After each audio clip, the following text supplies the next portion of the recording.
LJP Ramvilas की party से अरुण भारती को लोकसभा का टिकट मिला है। जमुई से लोकसभा सीट से अरुण भारती को टिकट मिला है। चिराग पासवान के जीजा हैं अरुण भारती और टिकट मिला है, यानी जीजा को जमुई भेजा गया है।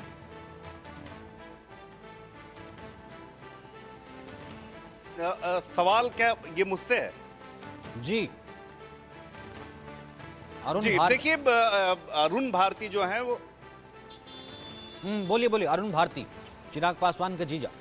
अरुण भारती चिराग पासवान के बहनोई हैं और उन्हें पार्टी ने अपना प्रत्याशी बना दिया है जमुई से। और ये पहले प्रत्याशी हैं जो 5 लोगों को प्रत्याशी बनाया जाना है एलजेपी की तरफ से।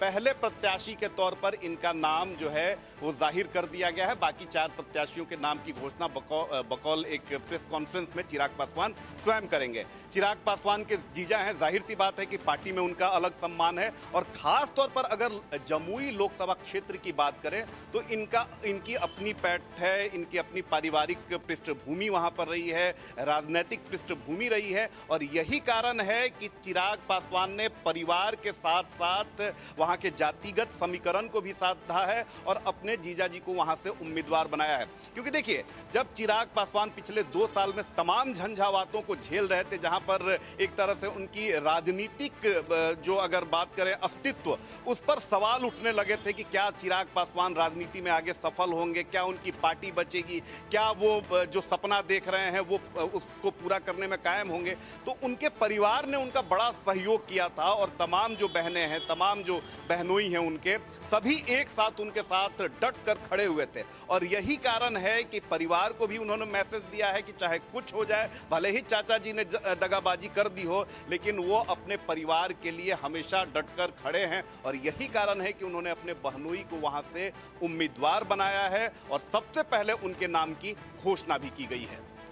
और कहीं ना कहीं रामविलास पासवान की लेगेसी भी जुड़ी हुई है। एक तो अरुण भारती हो गए, दूसरे हाँ, और दूसरे जो है वो हाजीपुर से तो लड़ेंगे ही चिराग पासवान।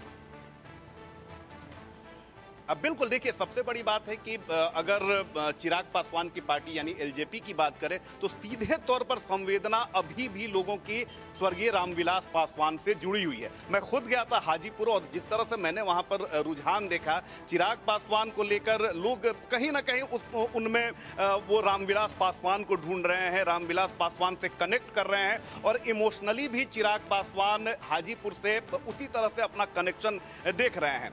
तो जमुई की बात कर जातिगत समीकरण में देखें तो वहां पर पासवान जाति, दलित जातियों का दबदबा है पूरी तरीके से। और तमाम ये जो जातियां हैं वो रामविलास पासवान से कनेक्ट करती हैं। रामविलास पासवान के दामाद वहां से कॉन्टेस्ट करेंगे, लिहाजा एक इमोशनल कनेक्ट भी होगा, एक संवेदना भी है। और चिराग पासवान की अगर बात करें तो एक मंझे हुए राजनीतिज्ञ तो वो इन 2 सालों में जरूर बन गए हैं। तमाम झंझावातों ने उन्हें काफी मजबूत बनाया है और यही जो इमोशनल कनेक्ट है उसको देखते हुए उन्होंने अपने जीजा को वहां से बतौर प्रत्याशी चुनावी मैदान में खड़ा किया है। खुद को हाजीपुर लाए हैं क्योंकि हाजीपुर वो संसदीय सीट है, चाहे कोई भी प्रत्याशी आ जाए, किसी की भी जीत हो जाए, लेकिन हाजीपुर संसदीय क्षेत्र की पहचान आज भी रामविलास पासवान के नाम से ही की जाती है। जाहिर सी बात है, वो तस्वीरें भी हमने देखा है कि यहाँ पर सामने आई है। बहुत बहुत शुक्रिया।